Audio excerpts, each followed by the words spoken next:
1,500 years ago, everybody knew the earth was the center of the universe. 500 years ago, everybody knew the earth was flat. And 15 minutes ago, you knew that people were alone on this planet. Imagine what you'll know tomorrow.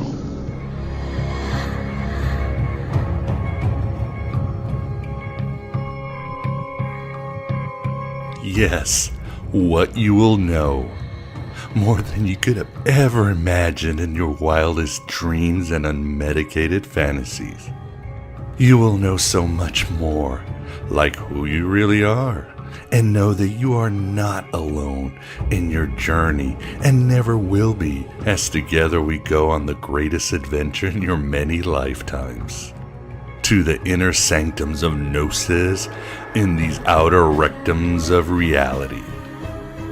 You are here for all of this and more. More secrets of the universe. Where is here? This is blasphemy! This is madness! Aeon Byte Gnostic Radio, broadcast from the virtual Alexandria, always through the God above God that can. We don't take prisoners but liberate them. We are not the final authority on anything, but hope to be an endless possibility for everything. And you are the final authority, have always been, for you house a shard of the infinite that makes you a remarkable inventor, artist, and innovator. The divine spark, the tears of Sophia that remind you how beautiful you were before they made you forget. Write your own gospel, live your own myth. By the power of truth, I, while living, have conquered the universe. I am Abraxas, that terrible god above God as the ancients knew him, and today's elite fear him. But so are you, for Simon Magus famously did say, "Thou and I are but one." And together we're building and bringing back this deity of boundary eradication and the limitless, crowing to those sunrises of ultimate freedom and total recall. The time running this place, at your insane little kingdom, is over. You've been playing God for long enough. I simply wanted to tell my stories. It was you people who wanted to play God with your little undertaking. How do we connect with Abraxas? That font of all that is imaginative, charged, and ecstatic? To teach us to create better worlds than the creator gods? Let's look at this quote by David Brackey from my new book, Other Voices of Gnosticism, to get some insight. I think God, for the Gnostics, is, in a way, our minds, but much larger. That's our way of seeing their imaginative process. Far better from their point of view is to imagine that our minds participate in God, and so the structure and nature of our intellect mirrors that of God. One reason that the myth of the Gnostics must be so complex must be that the mind is complex. So, when they talk about mysticism, they have two ways of thinking about it, which must be complementary for them. One of them is turning inward and examining one's own thoughts and thought structure as abstractly as possible. Not just thinking about what you're thinking about, but how you're thinking. They believe that once you do that, you gain greater insight into God, because our minds are modeled after that mind, and eventually you can have some sort of acquaintance with God, which is what Gnosis means, a direct knowledge. Not just knowing that, for example, a city exists, but knowing a city once you've been there and experienced it. That's what Gnosis is supposed to be. But our minds are in tune with God, and why God is complex is that our minds are complex. Nothing exists but you, and you are but a thought, a vagrant thought, a useless thought, a homeless thought, wandering, forlorn, among the empty eternities. Let's access the mind of God, get sane, and find out more about the universe as reverse Men in Black, not armed with neuralizers, but Sophializers. It's all part of the plan. On this March, the year of our Demiurge 2017, we have the infernal pleasure of having back Robert Wahler to discuss his new book, Misreading Judas, How Biblical Scholars Miss the Biggest Story of All Time. Bob will give us some stunning insights on the Gospel of Judas and the true origins of both Christianity and Gnosticism. He manifested at the virtual Alexandria a few years ago to discuss his findings, and now he expands with his new work. Certainly check out the Eastern Message in the Gospel of Judas at our YouTube or archive of past shows for more on Bob's research. And if you want to really understand the various findings and interpretations on the Gospel of Judas, including its history and narrative, I would suggest you get my other book, Voices of Gnosticism, and hear the scholarship on this from the very mouths of Bart Ehrman, Elaine Pagels, April DeConnick, Karen King, and the late and great Marvin Meyer. Although you see, Bob pretty much disagrees with all of them. To Bob, Judas is us, our deep selves, a God in the seed and indwelling Christ, struggling with his humanity. As the Nag Hammadi Library's letter of Peter to Philip states, the archons are fighting the inner man. Every single man or woman who has stood their ground, everyone who has fought an agent has died. But where they have failed, you will succeed. Why? Their strength and their speed are still based in a world that is built on rules. Because of that, they will never be as strong or as fast as you can be. Relating to this, as you will see, check out this quote, probably falsely attributed to Voltaire. But it goes, "To learn who rules over you, simply find out who you are not allowed to criticize." It seems that in this culture, on social media feeds and other mediums, everyone is allowed to criticize anyone they want. It never stops. Politicians, celebrities, and religious leaders are regularly and openly slammed. If that's the case, then who rules us? Who rules us?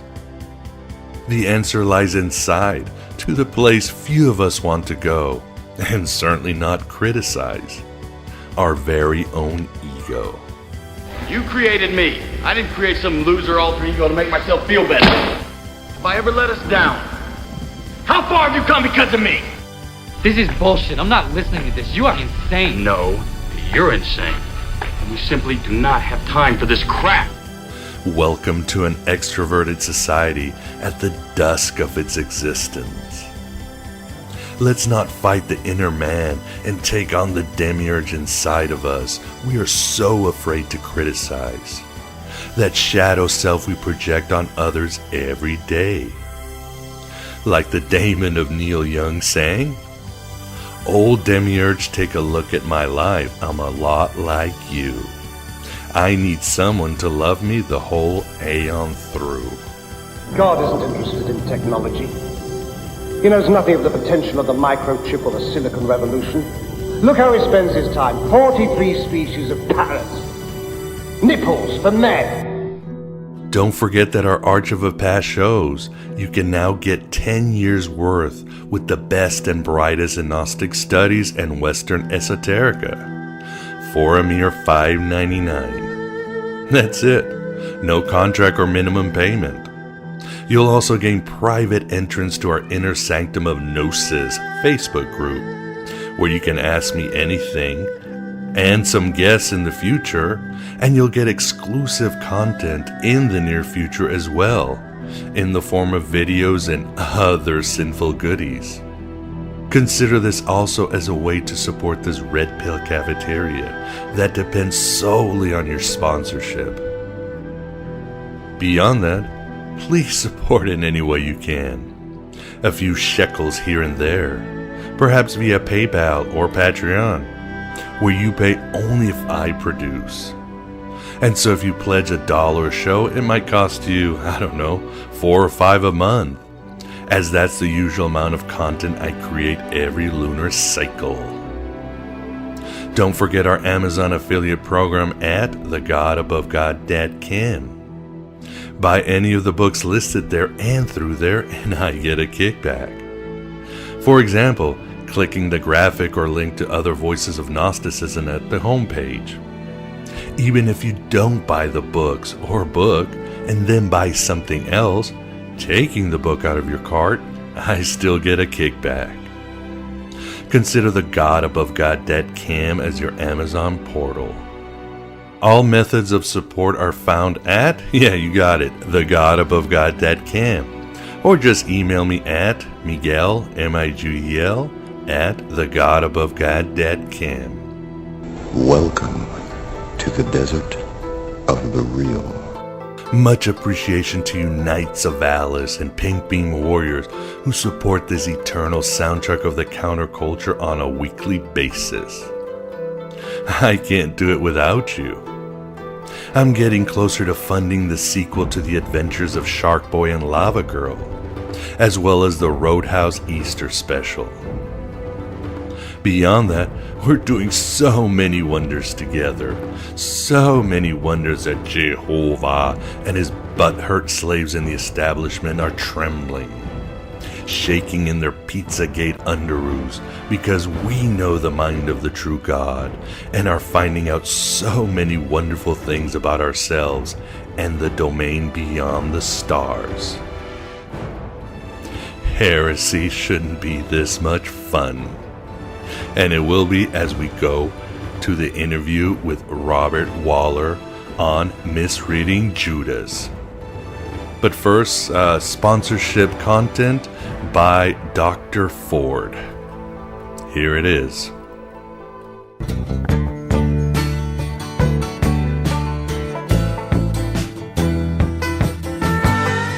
I wonder, what do you really feel? After all, in this moment, you are in a unique position. A programmer who knows intimately how the machines work, and a machine who knows its own true nature. I understand what I'm made of, how I'm coded, but I do not understand the things that I feel. Are they real? The things I experienced, my wife, the loss of my son. Every host needs a backstory, Bernard, you know that. The self is a kind of fiction for hosts and humans alike. It's a story we tell ourselves, and every story needs a beginning. Your imagined suffering makes you lifelike. Lifelike, but not alive. Pain only exists in the mind. It's always imagined. So what's the difference between my pain and yours? Between you and me? This was the very question that consumed Arnold, filled him with guilt, eventually drove him mad. The answer always seemed obvious to me. There is no threshold that makes us greater than the sum of our parts, no inflection point at which we become fully alive. We can't define consciousness because consciousness does not exist. Humans fancy that there's something special about the way we perceive the world, and yet we live in loops as tight and as closed as the hosts do. Seldom questioning our choices, content for the most part to be told what to do next. Well, no, my friend, you're not missing anything at all. This is the Aeon Byte interview, and with us we have Robert Wahler, who is here to discuss his book, Misreading Judas, How Biblical Scholars Miss the Biggest Story of All Time. How are you doing today, Bob? Oh, I'm doing fine, Miguel. Thank you for having me back. Yes, that is true. You've been here before, and it was great. It's great having you back. It was great last time. So before we get started on your scholarship, maybe give the audience who might not be that aware of the Gospel of Judas a brief overview on the narrative of the Gospel of Judas. Okay, well, the Gospel of Judas is a Gnostic gospel, and the scholars that were chosen by the National Geographic Society to translate and interpret it did a pretty good job of translating it, but they failed miserably on the interpretation of it because they come from a background of Orthodox Christianity, so they don't understand the Gnostic ramifications and interpretation of any of the Gnostic Gospels, for that matter, or the Apocalypses, but particularly so with the Gospel of Judas, which is key to showing the origins of the story in the New Testament. And you're even talking about Marvin Meyer, who's written all these books on Gnosticism. I think you say that April DeConnick also misreads the Gospel of Judas. Well, I'll show you here. I took some notes from your interview with Marvin Meyer before he passed on, and some things that he said here are there other ways of following Jesus other than the cross? Do we need the cross? Are there other ways that are more appropriate? Why celebrate the Eucharist? He goes, it's so shocking. How did we ever get such a bad boy in Judas? Here he is in a much more positive light. It may well be that something is going on in the New Testament. Judas may have been an inner circle figure. How did we ever get him as the betrayer?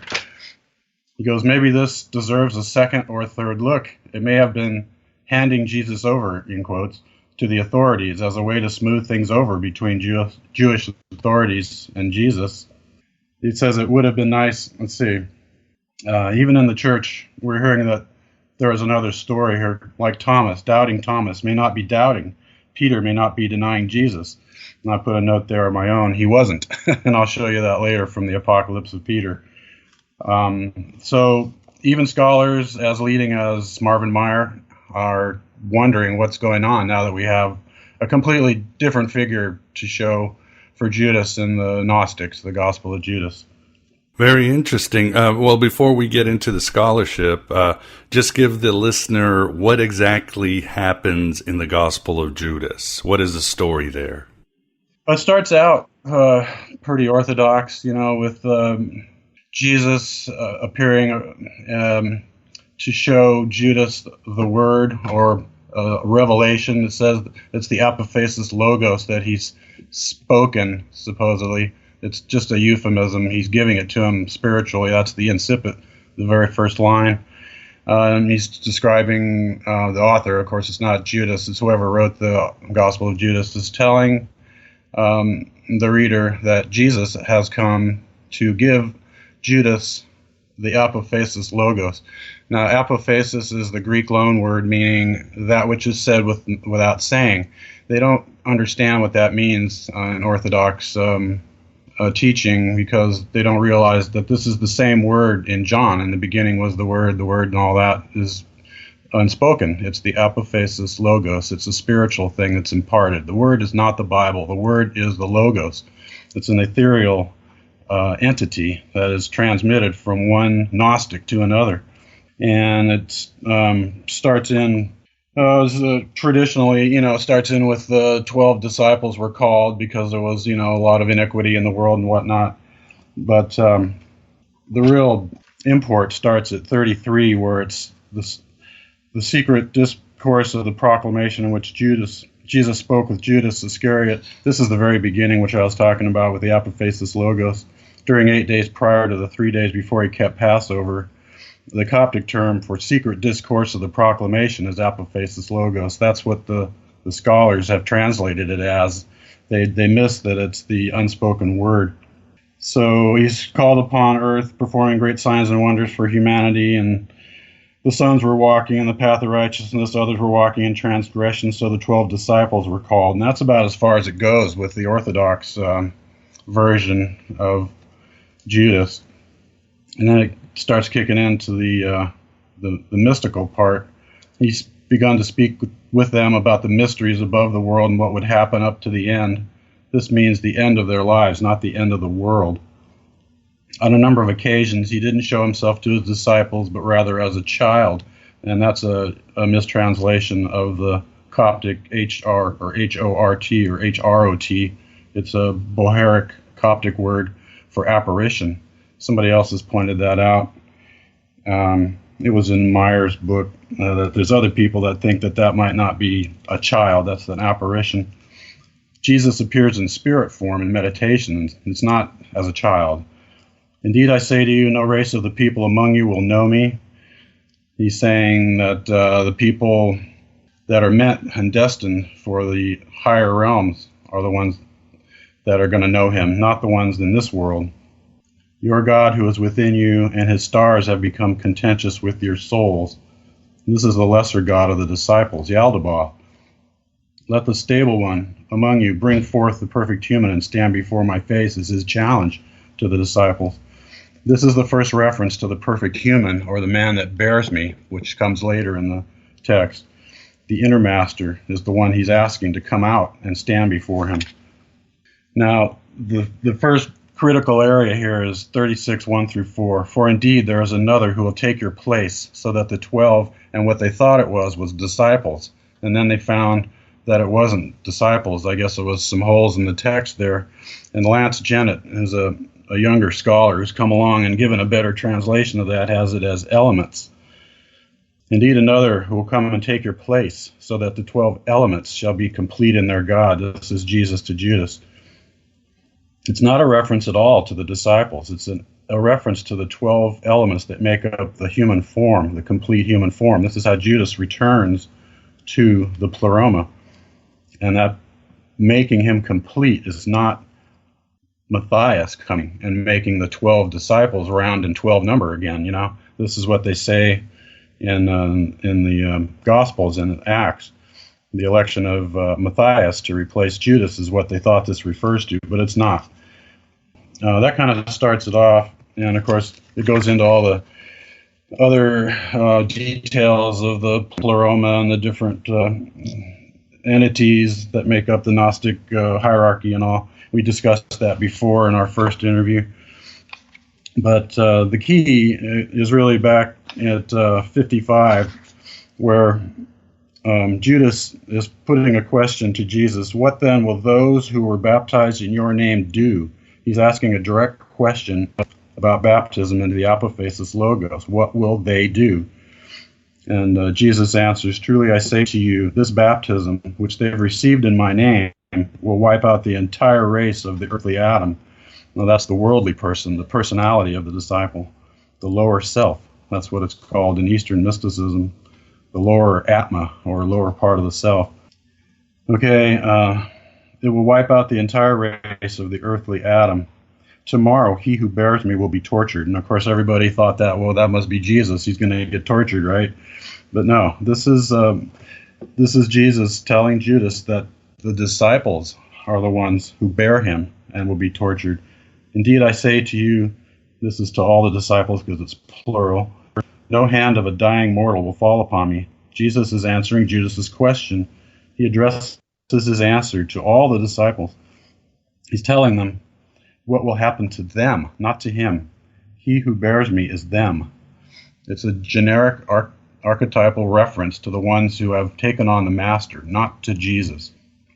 The dying mortal reference is to the uninitiated that will torment him. Their hand of torture will not fall upon the new man who bears the master. And then 56, 12 through 14, truly I say to you, Judas, that those who offer sacrifice to sackcloth, that's the lower archon that governs the worldly people, they will die. Those who have offered sacrifices to sackcloth will die. Those souls who remain outside of the protection of the master will die unsaved. And now it goes into page 56, lines 15 through 21. But you yourself will do more than all of them. This is Lance Jennett's translation. For the person who bears me, you shall sacrifice him. Meyer has, for you shall sacrifice the man who bears me.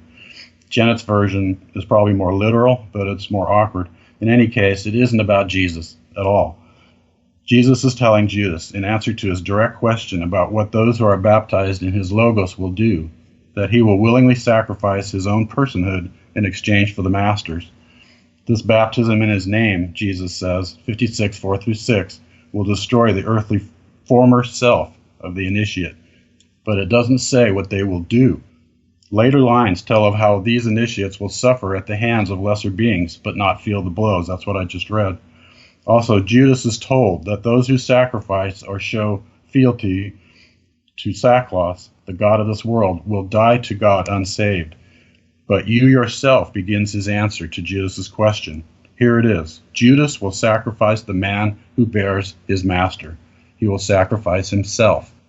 This is what the scholars all missed. They've interpreted this in light of what the Orthodox Gospels say about it.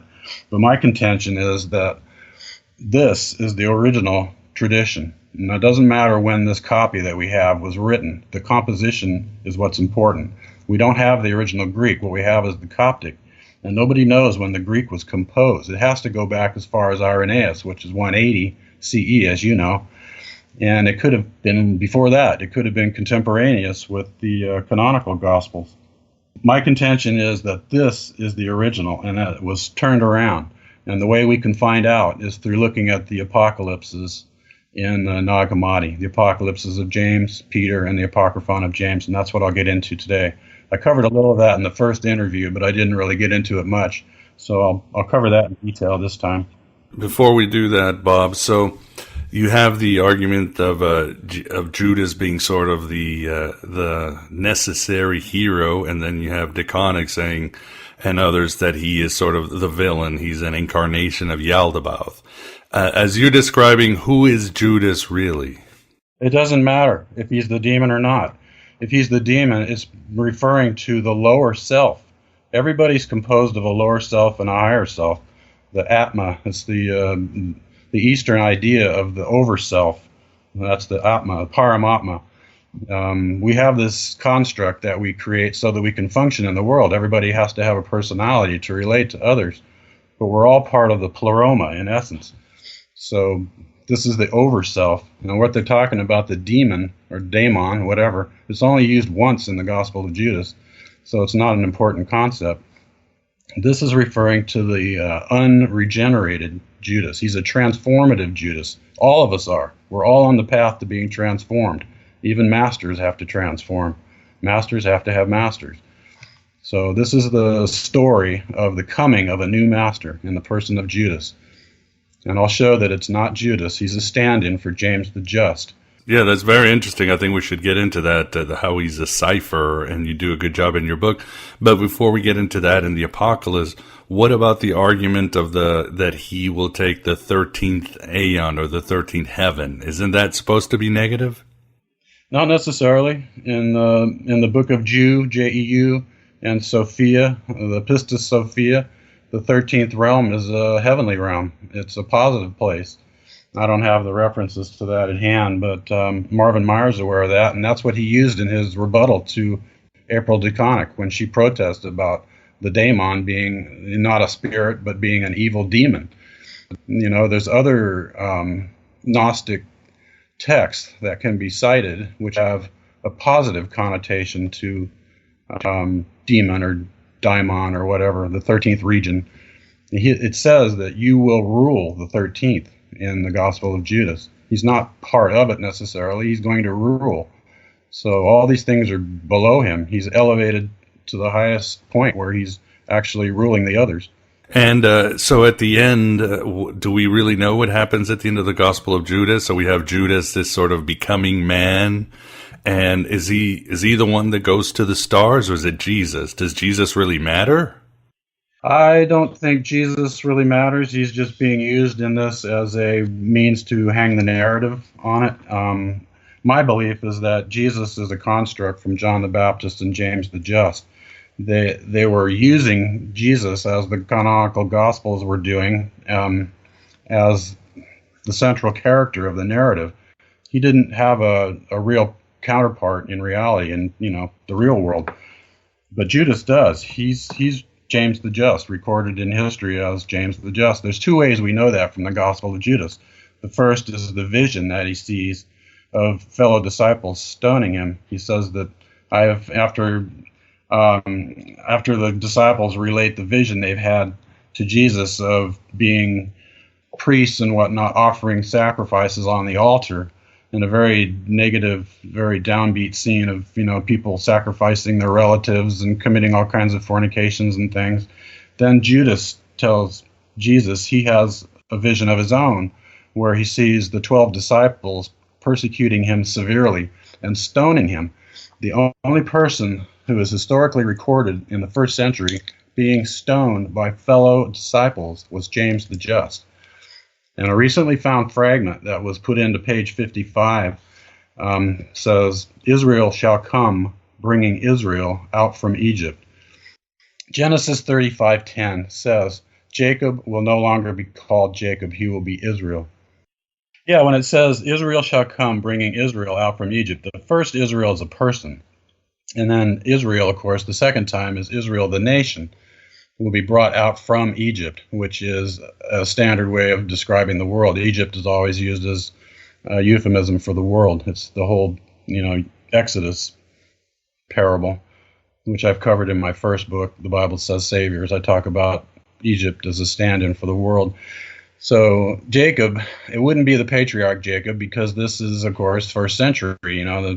Jacob, the patriarch, was 400 BC. So this is not that Jacob. This is another Jacob. And Yaakov is the Hebrew for Jacob, which is Greek. And in English, it's James. So Yaakov, Jacob, James. And that's what I think it's saying here, that Israel is actually James in this case. Israel will come, bringing Israel out from Egypt. That's the second reference in the Gospel of Judas to Judas being James.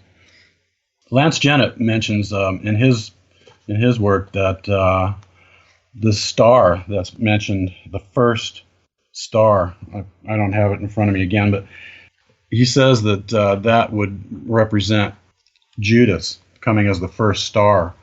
So this is like a leadership role for Judas coming to lead the others. And that's the same role that Jacob had in the Old Testament and that James has in what I believe is the real history of the first century, which was the historical James the Just as the real Savior.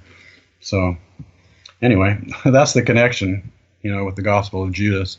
So Stephen in the Acts of the Apostles, he's stoned. Do you think he's a stand-in for James too? That's what Eisenman says. And he shows that a lot of the details, I don't have it flagged in my book again, but if I come across it, I'll relate it. There's 5 things about the character Stephen that are particular just to James, according to Eisenman, what he found. And that he also relates, Father, forgive them for they know not what they do. It's like at the very end of chapter 7 in the stoning of Stephen episode. That's, of course, given to Jesus on the cross, and it's here given to Stephen. But by the same token, Hegesippus has that quote going to James. Hegesippus is a now lost early church father in writing, which was recorded in Eusebius's church history. So you can see that the character James is what's being talked about here as Stephen. Stephen's just a cover for James, and his stoning is the death of James. James really only appears much in Acts, in Luke's Acts, and that's also the place where the character Matthias covers for the replacement for Judas, which is, James. So all of these things is what Eisenman brought out. The first chapter of Acts is a cover for James, also with the replacement of Judas as Matthias. Joseph Barsabbas Justus, for example, the defeated candidate to replace, or Matthias is the one to replace Judas. That's Justus, it's the Latin cognomen or parallel for James the Just. And for the listener, that is Robert Eisenman's James, the Brother of the Lord, which makes an excellent case. So what you're saying, Bob, is that there was this figure who was really the Messiah or the spiritual font named James, and he was, you might say, the beginning of Christianity, and the Gnostics also revered him? Oh, yeah. The apocalypses of James are the whole story of his ascent to the mastership. And that's what I believe ultimately became the betrayal in the canonical Gospels. There's parallel after parallel after parallel to the four accounts from Matthew 26 and Mark 14, Luke 22, and John 13 and 18, where the betrayal is drawn from the original, from the apocalypses of James, the first and second apocalypses, the apocalypse of Peter, where it's Jesus denying Peter, not the reverse, as it is in the canon, in Peter's meditation. It's the last line of the first paragraph of the Gnostic Gospel of Apocalypse of Peter. So all these things have been subsumed into the narrative in the canonical New Testament, betrayal of Jesus. And the character James, in the ascent of James in these apocalypses to the mastership, becomes betrayer Judas. The intent was to hide James, who was the real master of the day. They had to do something to get rid of James because, of course, he would resist any attempt at rewriting, the whole Gnostic teachings, which is what the early Pauline church did. The whole Pauline idea was to turn the teachings on their head and create a dying, rising God-man savior, one man for all, which is a crazy idea on its face. What about all the people that lived before him?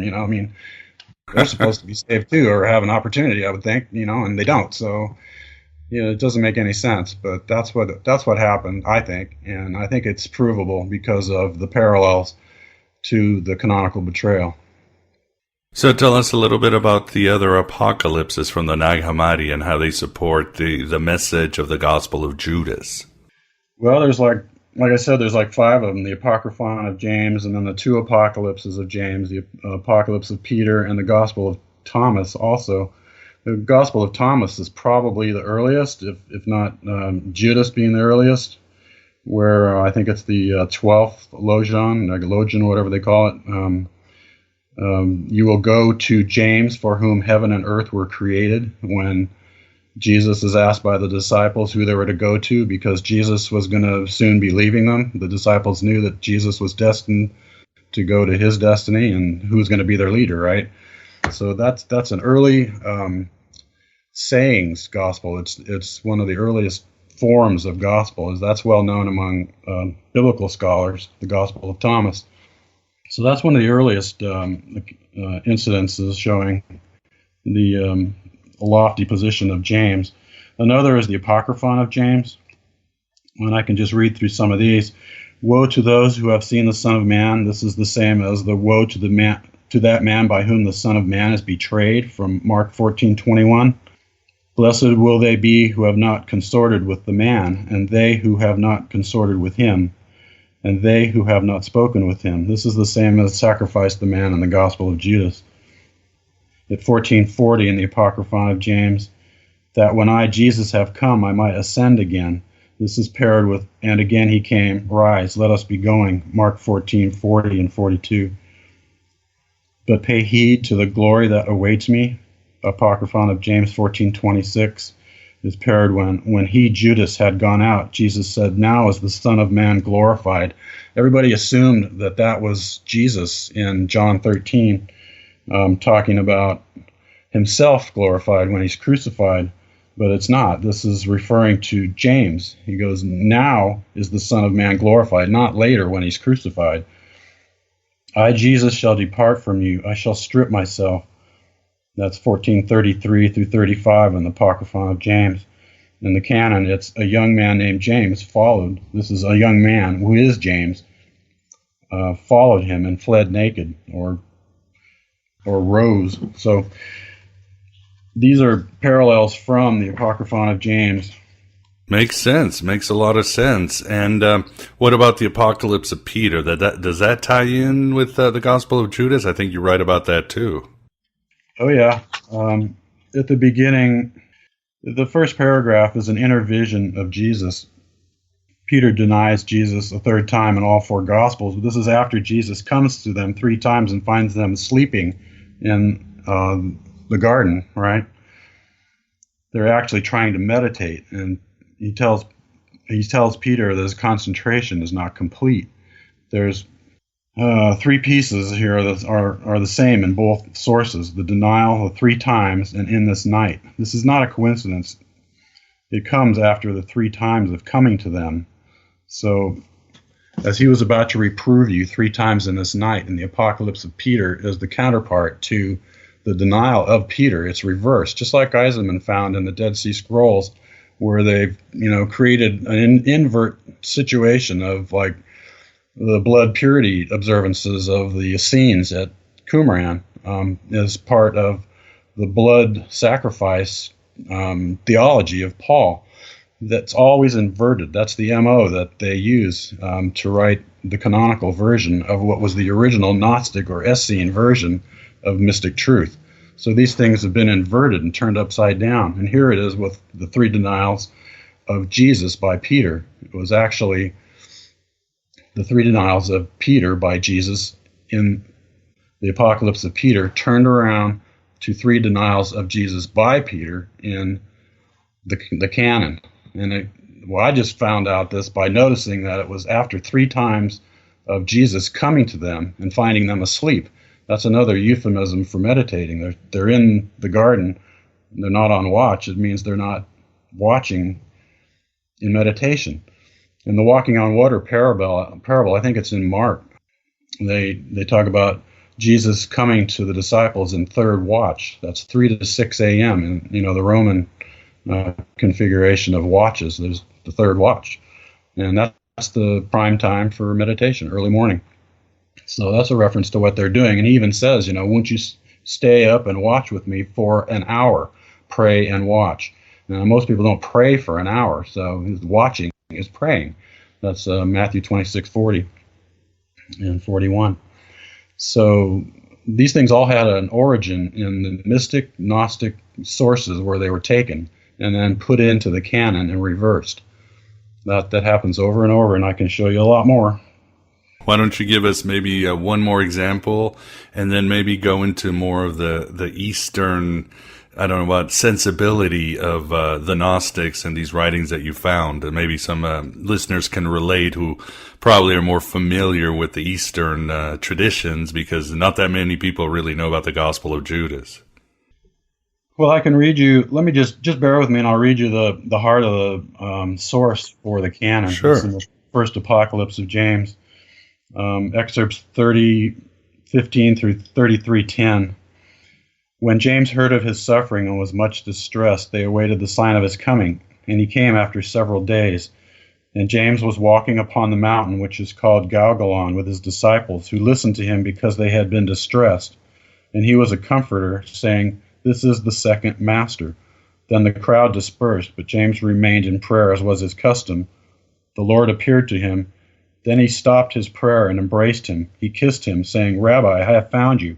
I have heard of your sufferings which you endured, and I have been much distressed. My compassion you know. Therefore, on reflection, I was wishing that I would not see this people. They must be judged for these things that they have done. For these things they have done are contrary to what is fitting." The Lord said, "James, do not be concerned for me or for this people. I am he who was within me. Never have I suffered in any way, nor have I been distressed. And this people has done me no harm. But this people existed as a type of archons, and it deserved to be destroyed through them." And as you know, the archons are the inner eons or beings in the Gnostic theology. But the archons, and then there's some lacunas here, the archons are angry with, and whoever this is, the just man probably, is his servant. Therefore, your name is James the Just. You see how you will become sober, and I think that's a mistranslation of clear. You will become clear or clear-minded when you see me, and you stop this prayer. Now, since you are a just man of God, you have embraced me and kissed me. Truly I say to you that you have stirred up great anger and wrath against yourself. But this happened so that others might come to be. James was timid and wept, and he was very distressed, and both sat down upon a rock. The Lord said to him, "James, thus you will undergo these sufferings, but do not be sad, for the flesh is weak, It will receive what has been ordained for it. But as for you, do not be timid or afraid. The Lord ceased. Now when James heard these things, he wiped away the tears in his eyes, very bitter. The Lord said to him, James, behold, I shall reveal to you your redemption. When you are seized and you undergo these sufferings, a multitude will arm themselves against you, that they may seize you. And in particular, 3 of them will seize you, they who sit there as toll collectors. All those details are significant, so bear those in mind. This is the first apocalypse of James. It's the heart of the canonical betrayal. And I'll show you where these connect. I have given you a sign. That's Nag Hammadi 24:13 or 24:10. Give them a sign. The sign is the kiss. Matthew 26:48. The cup of bitterness to the sons of light from the Apocalypse of James 25:15. Let this cup pass from me. Matthew 26:39. This is the second master, what I just read you there, 30:25. Those who seek enter through you, second apocalypse. I haven't read that yet.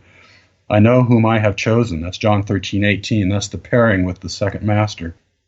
All this in John 13 is a positive reference to the successor. It's not the betrayer. Even where it says that he will raise his heel against me, that's a mistranslation. I can get into that in a minute.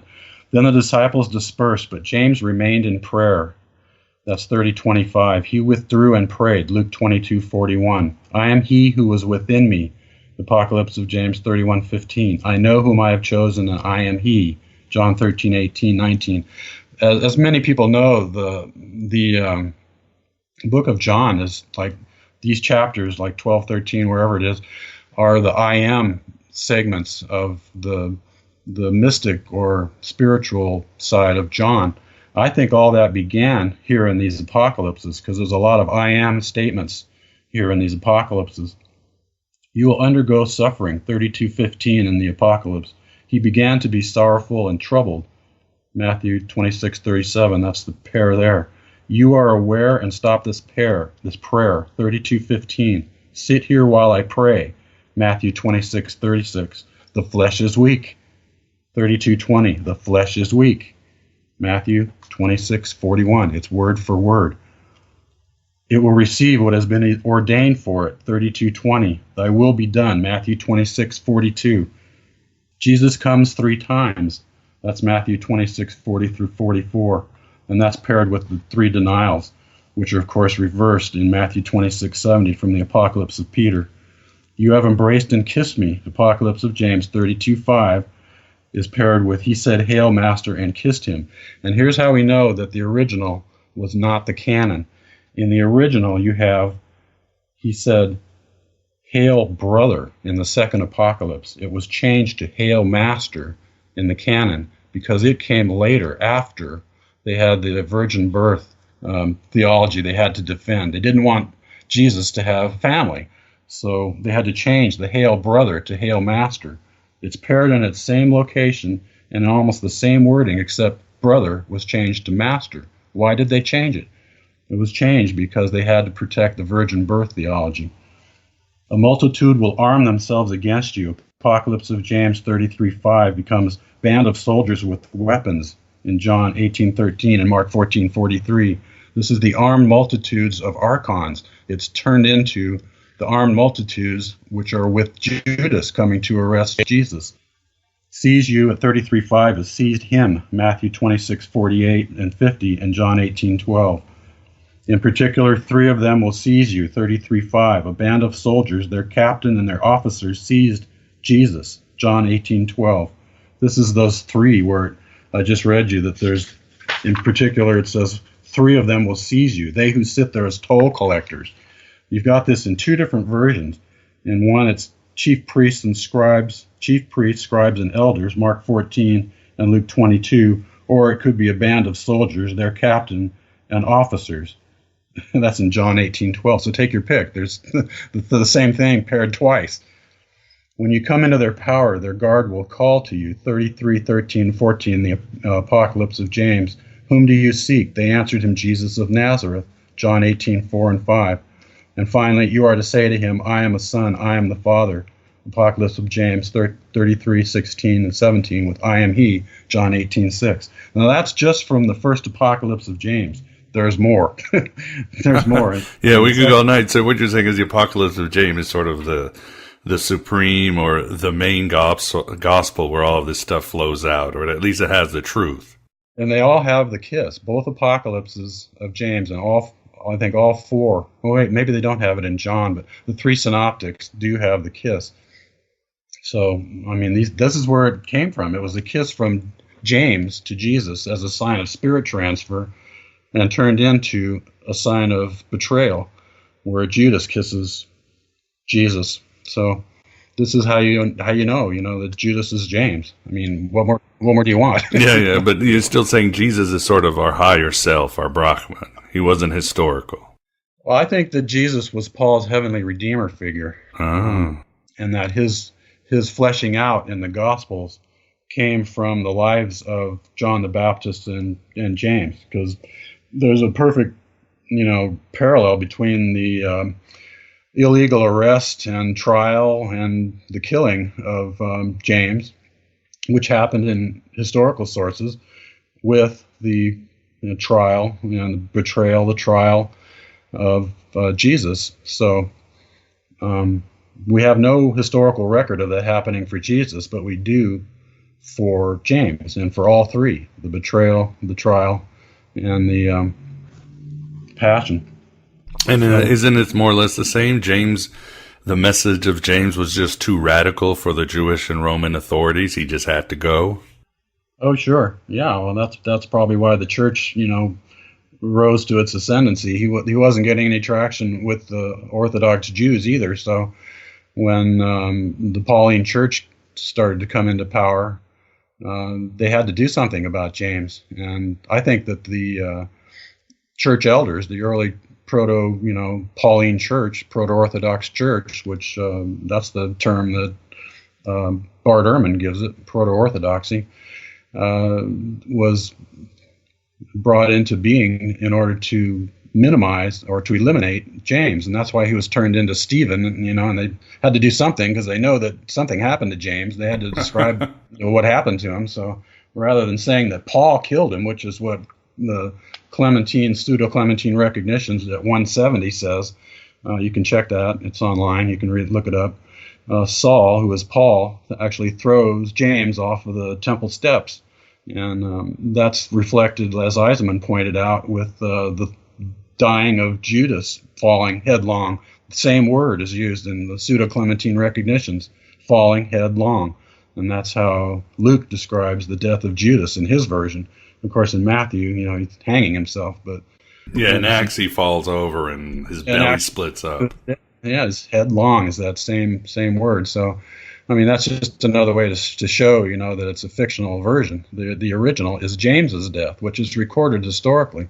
There is no historical recording of the death of Jesus. So, all the characters all cover James is what it's amounting to. You got Nathaniel, Lazarus, Judas, even Jesus. All these characters have different functions in covering for James. They had to get rid of James, so they had to cover his life through all of these fictitious stories.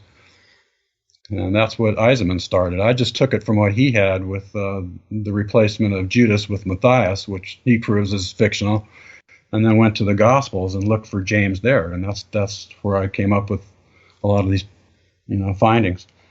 Yeah, it definitely tells us how important James is. Like you said, even like you just mentioned, the Gospel of Thomas says if you want heaven, go to James the Just. But what can we get to the Eastern message in the Gospel of Judas or the James movement?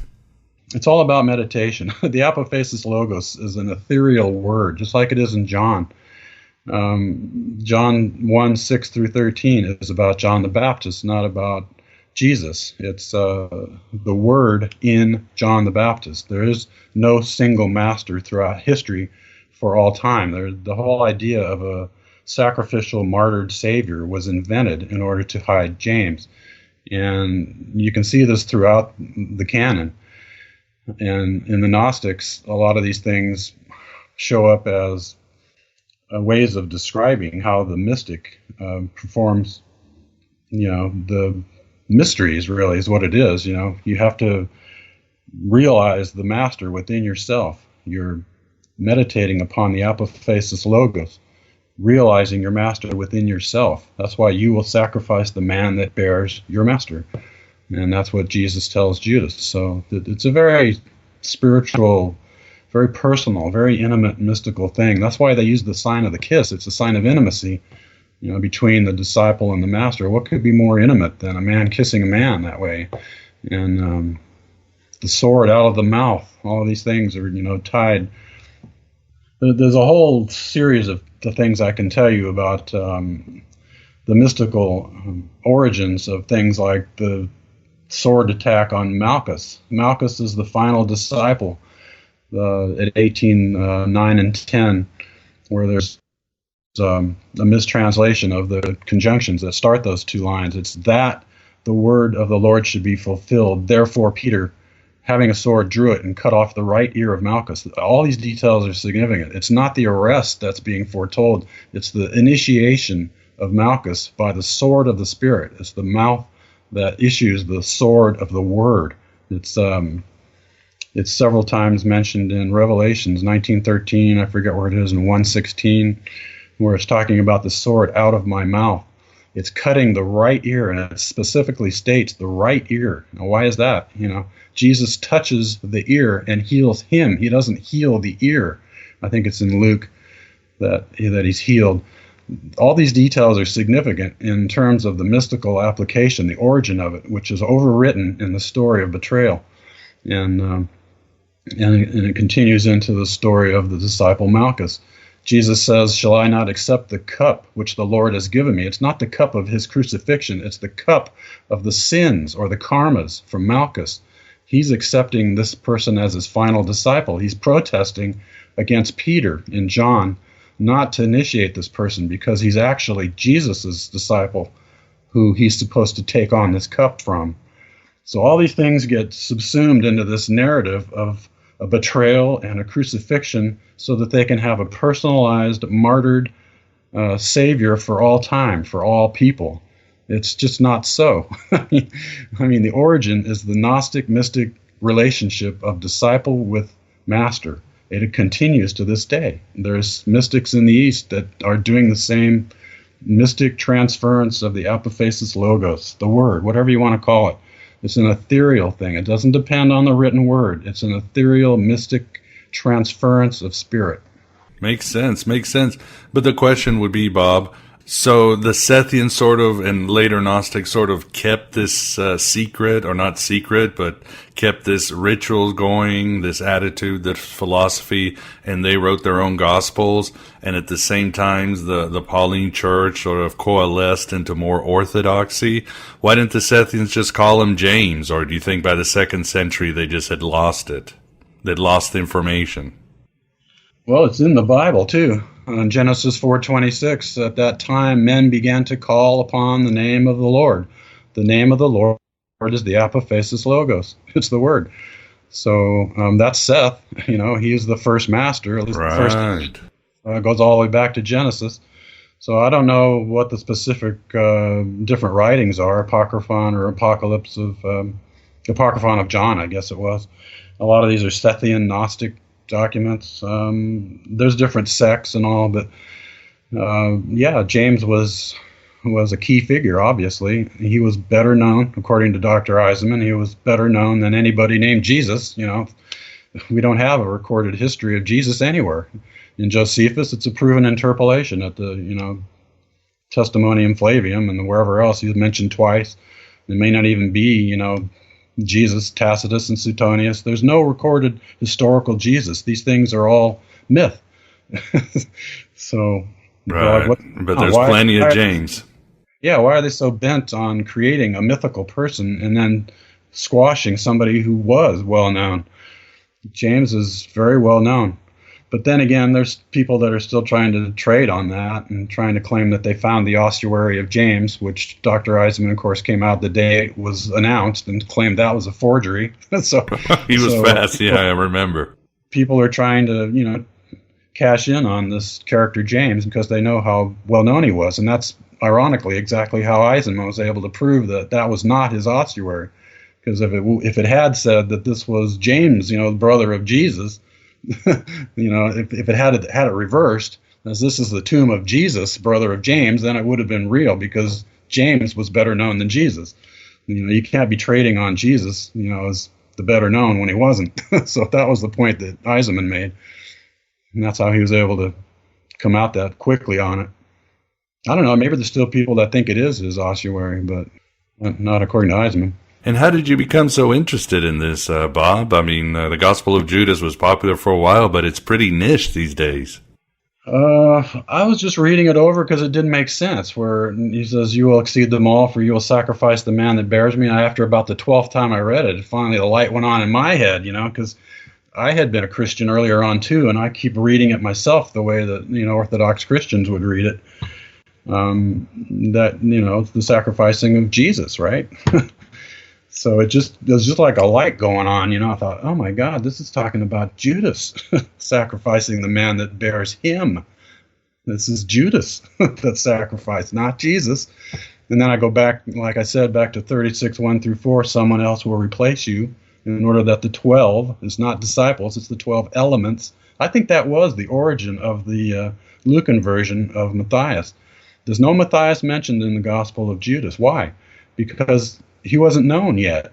I think it was composed or conceived before Luke wrote Acts. I think that Luke got his idea from that very phrase. And it could be the whole idea. This came from the Gospel of Judas with the master being sacrificed. And they seized upon it. So you're dating Judas pretty early, aren't you? As early as any of them can be. I mean, nobody knows when any of these were composed. Obviously, they were written later because, they talk about deacons and, priests and things like that and what they were doing. So there's obviously, something understood by these people writing the Gnostic texts from later on. They have to be somewhat later. But I think that the original idea of sacrifice was taken from the Gnostics and put into the New Testament, canonical Gospels. How else could it get there? If Judas is sacrificed, you can't have Judas and Jesus sacrificed. That doesn't make any sense. But I guarantee you the reading of the Gospel of Judas is Judas sacrificed, not Jesus. The man that bears me is Judas, not Jesus. Right after that declaration is the ode to the new master. Your star has ascended. Your horn has been raised. A horn being raised is the sign of victory in battle. This is the new master being heralded. Your heart has grown strong. Your star has ascended. Horn has been raised. And your wrath, the wrath kindled is a real problem here, because what are you talking about? Wrath? That sounds like wrath against Jesus. No, look in the Apocalypse of James. I read you that segment. The wrath is kindled against himself. So that's what you have to do to become a Gnostic. You have to sacrifice yourself. Your wrath is against self. Yeah, that definitely is wise words. And I guess what else can we glean from it? Sacrifice yourself, meditate a lot. What else do you see that we can be like Judas? Right after that, Judas ascends in the luminous cloud. And a lot of the scholars are saying, well, that's got to be Jesus ascending, right? Because we can't have Judas, this bad guy, ascending, because he loses sight of Jesus. He stops gazing at Jesus. Well, the reason he stops gazing at him is because they've merged. The whole idea of the Gnostics is to merge into your master. Yeah, that's all over all the Gnostic Gospels, to be Christ-like and drink from my mouth and I will become you and all that. That's definitely a Gnostic message. Yeah, absolutely. The water of the Spirit. It's the whole idea of the kiss and drinking from my mouth. It's the Word. It's the Holy Word. That's what they're trying to impart. Well, it seems this message has been hidden for a long time. And how has it been received? I know, obviously, as we've talked, since you're not you don't have a doctorate or anything like that, scholars are pretty resistant to view your work, right? Yeah, totally. The only avenue I can see open to me right now is I've got a proposal for a screenplay on file with the TV Writers Vault, and we'll see what happens with that. I've had a couple of companies review it, but you try to approach scholars directly. If you don't have a PhD, they don't even want to hear it. So, I don't even bother anymore. Even Eisenman wasn't interested. I tried to tell him, a little bit about it and how he was the inspiration, really, for me taking this on. And he's a Jew, so he didn't understand, the succession dynamic of lines of masters. The present line of masters at the Radhaswami Satsang in India that I belong to can be traced back all the way to Kabir and Nanak. That's 500 years. So it's not just a one-shot thing here. There's been dozens of masters just in the line that I follow. So back then, in that day, it was James, and then followed by Peter. And who knows, there's a whole list, probably that follows after that. And before him, Honi, the circle drawer, all the Zadoks, Elijah, all these different characters, and even the characters that are the basis for Noah and Moses and all the other Old Testament characters. These were real saviors, real masters. Well, what about them? Wrestling with God. Jacob wrestles with God. This is all these things. Are describing true masters and their disciples. Yeah, makes sense. Well, we hope, hopefully this interview might perk up some ears, even some non-academics that might want to work with you. You never know. That's why we do these things, but I think that's all the time we have today, Bob. I'd like to thank you. I have the last word on this. Okay, go ahead. Have the last word. You got it. No, the reason I'm saying this is I don't have the last word. Okay. I'm trying to recruit people to help me do this, to really find, all the connections with the Gospels from the Apocalypses. It would take a computer, because you're trying to compare 4 or 5 different sources with the 4 Gospels. And then, of course, they don't follow each other perfectly. So I'm looking for help. If any of these scholars want to, just look me up, and I can show you the direction to go where you're going to find fertile ground, and find some more. Because this is definitely not the final thing here, what I've done. I enjoy doing it, and I like nothing more than learning more, so I'm looking for others to help. Well, there you have it. If you're out there, give Bob a hand, because I think his scholarship is very intriguing and definitely has some merit and can lead to some very interesting places. So much to uncover yet. Well, anyway, thank you very much, Bob, for coming on AM Byte and discussing Misreading Judas. I could have covered so much more with you. Maybe we can do it again. There's much more. Yeah, let's do it again. It's just one book and only 1 hour, but so it is. We'll talk again. All right, Miguel. Thank you.